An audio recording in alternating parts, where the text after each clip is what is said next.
వేసవి ఎండలో బాగా ఆడుకొని ఇంటికి రాగానే చెమట, దుమ్ము వల్ల మన చర్మం కాస్త దురదగా అనిపిస్తుంది కదా! అప్పుడు ముఖంపై నీళ్లు చల్లుకుంటే చాలు చాలా హాయిగా ఉంటుంది. మన చర్మం కేవలం శరీరాన్ని కప్పే పొర మాత్రమే కాదు, అది మనల్ని ఎన్నో అంశాల నుండి రక్షించేటువంటి ఒక రక్షణ కవచం. ఇది క్రిములను అడ్డుకుంటుంది, శరీర ఉష్ణోగ్రతను నియంత్రిస్తుంది. అలాగే నొప్పి, వేడి, స్పర్శలను మనకు తెలుపుతుంది. అయితే ఎప్పుడైనా మన చర్మం అస్వస్థగా లేదా ఎర్రగా ఉంటే అప్పుడు మన శరీరం మనకొక ముఖ్యమైన సందేశాన్ని పంపుతోందని అర్థం. అందుకే మనం మన చర్మాన్ని జాగ్రత్తగా చూసుకోవాలి. అయితే చర్మ సంరక్షణ ఎందుకంత ముఖ్యం? ఎందుకంటే చర్మం మన శరీరంలోని అతిపెద్ద అవయవం. ఇది మనకు మరియు బయటి ప్రపంచానికి మధ్య ఒక రక్షణ గోడలాగా పనిచేస్తుంది. అందుకే దుమ్ము, బ్యాక్టీరియా, చెమట అన్నీ కూడా ముందుగా చర్మాన్ని తాకుతాయి. ఒకవేళ ఈ రక్షణ గోడ బలహీనపడితే రోగకారక క్రిములు చాలా సులభంగా శరీరం లోపలికి ప్రవేశిస్తాయి. అందుకే రోజువారీ చర్మ సంరక్షణ అనేది కేవలం అందానికి సంబంధించింది కాదు, అది ముఖ్యంగా మన ఆరోగ్యానికి సంబంధించింది. మనం కొన్ని చిన్న చిన్న అలవాట్లను అలవర్చుకుంటే చాలు, అవి మన చర్మ సంరక్షణలో పెద్ద మార్పులను తీసుకొస్తాయి. ప్రతిరోజు సబ్బుతో స్నానం చేయడం వల్ల చెమట, మురికి, అలాగే సూక్ష్మజీవులు తొలగిపోతాయి. దీనివల్ల చర్మరంధ్రాలు తెరుచుకొని ఇన్ఫెక్షన్లు రాకుండా ఉంటాయి. అంతేకాదు, ప్రతిరోజు స్నానం చేయడం వల్ల మనం ఎంతో తాజాగా, ఉల్లాసంగా ఉన్నట్లు మన మెదడుకు సంకేతాలు అందుతాయి. దీనివల్ల మనం రోజంతా కూడా చురుగ్గా ఉంటాము.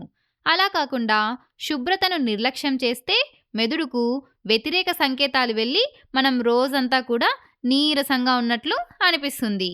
ఇంకా ఎప్పుడైనా మన చర్మం ఎర్రబడడాన్ని లేదా దురద, దద్దుర్లు రావడాన్ని గమనిస్తే మన చర్మం సహాయం అడుగుతోందని అర్థం చేసుకొని వెంటనే వైద్యుణ్ణి సంప్రదించాలి. దీని ద్వారా మనం చిన్న సమస్యలు పెద్దవి కాకుండా చూసుకోవచ్చు. మన చర్మాన్ని గమనించుకోవడం శరీర అవగాహనకు ఒక సంకేతం. అలా కాకుండా ఈ లక్షణాలను మనం నిర్లక్ష్యం చేస్తే అది తీవ్రమైన చర్మ వ్యాధులకు దారితీస్తుంది. ఈ వ్యాధులు రోగకారక క్రిముల దాడి వల్ల, పోషకాల లోపం వల్ల లేదా రక్షక వర్ణద్రవ్యాలు దెబ్బతినడం వల్ల వస్తాయి. మొదట మనం రోగకారక క్రిముల దాడి వల్ల వచ్చే వ్యాధులను చూద్దాం. ఉదాహరణకు తట్టు, మార్బిల్లీ అనే వైరస్ వల్ల వస్తే అమ్మవారు వారిసెల్లా జోస్టర్ అనే వైరస్ల వల్ల వస్తుంది. ఇవి చాలా వేగంగా వ్యాపించి చర్మం పైన దద్దుర్లు లేదా మచ్చలుగా కనిపిస్తాయి. అప్పుడు మన రోగనిరోధక వ్యవస్థ ప్రతిస్పందించి జ్వరాన్ని కలగజేస్తుంది. అలాగే కుష్ఠువ్యాధి మైకోబాక్టీరియం లెప్రే అనే బ్యాక్టీరియా వల్ల వస్తుంది. ఇది చర్మాన్ని మరియు నరాలను కూడా దెబ్బతీస్తుంది. దీనివల్ల చర్మంపై స్పర్శ లేనటువంటి మచ్చలు, కండరాల బలహీనత, కొన్నిసార్లు పక్షవాతం కూడా రావచ్చు. అందుకే ఈ వ్యాధులను ముందుగానే గుర్తించడం చాలా ముఖ్యం. అలా చేయడం వల్ల సరైన వైద్యాన్ని పొంది వీటిని పూర్తిగా నియంత్రించవచ్చు. ఇక తామర వ్యాధి ట్రైకోఫైటాన్, మైక్రోస్పోరం మరియు ఎపిడర్మోఫైటాన్ అనే ఫంగస్ల వల్ల వస్తుంది. ఇవి వేడిగా, తేమగా ఉండే ప్రదేశాల్లో త్వరగా వ్యాపించి దురద, గుండ్రటి మచ్చలను కలగజేస్తాయి. అందుకే మనం తామర రాకుండా ఉండడం కోసం వ్యాధి ఉన్నవారి బట్టలు లేదా టవల్స్ని వాడకూడదు. ఒకవేళ తామర వస్తే వైద్యులు సూచించినటువంటి యాంటీ ఫంగల్ క్రీమ్లను ఉపయోగించి చర్మాన్ని పొడిగా, శుభ్రంగా ఉంచుకోవడమే దీనికి సరైనటువంటి నివారణ. అయితే కొన్నిసార్లు సమస్య రోగకారక క్రిముల వల్ల కాకుండా రక్షక వర్ణద్రవ్యాలు దెబ్బతినడం వల్ల, అలాగే పోషకాల లోపం వల్ల కూడా వస్తాయి. ఉదాహరణకు చర్మానికి రంగునిచ్చేటువంటి మెలనిన్ అనే వర్ణద్రవ్యం లోపించడం వల్ల ల్యూకోడెర్మా అనే వ్యాధి వస్తుంది. అలాగే విటమిన్ బి3 లోపం వల్ల పెల్లాగ్రా వస్తుంది. ఈ వ్యాధి యొక్క లక్షణాలు ఎర్రటి పొలసుల చర్మం, ముఖ్యంగా ఎండ తగిలే ప్రాంతాల్లో రావడం, దీర్ఘకాలిక అతిసారం అంటే మోషన్స్ కావడం, కడుపు నొప్పి, వాంతులు, ఆకలి లేకపోవడం, మానసిక గందరగోళం, మతిమరుపు, డిప్రెషన్, ఆందోళన, భ్రాంతులు కలగడం. మనం గమనిస్తే ల్యూకోడెర్మా మరియు పెల్లాగ్రా రెండూ కూడా శరీరం లోపల ఉన్న లోపాలను బయటకు తెలియజేస్తాయి.